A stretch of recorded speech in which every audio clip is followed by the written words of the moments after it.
बिस्मिल्लाहिर्रहमानिर्रहीम। अस्सलाम वालेकुम। मैं हूँ होम्योपैथिक डॉक्टर रियाज अहमद। पट्ठों में दर्द, खिंचाव और सख्ती की वजह से बहुत शदीद दर्द होता है। शदीद मौसम, ज़्यादा जिस्मानी मेहनत, ज़्यादा देर खड़े रहना या बैठकर काम करना, ज़्यादा बोझ उठाना, ज़्यादा वर्जिश करना, पसीने आने पर हवा का लगना, ज़्यादा गर्मी से एयर कंडीशन में आना, ठंडे पानी में ज़्यादा रहना, जिस्म में गैस की ज़्यादती और बदहज़मी, ख़वातीन में हैज़ और काम की ज़्यादती पट्ठों में दर्द का बायस बनती है।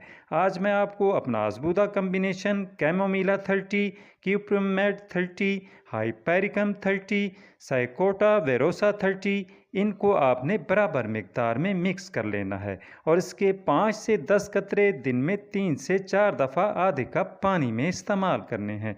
इससे इंशाअल्लाह आपका हर किस्म का पट्ठों का दर्द ठीक हो जाएगा। जज़ाकल्लाह।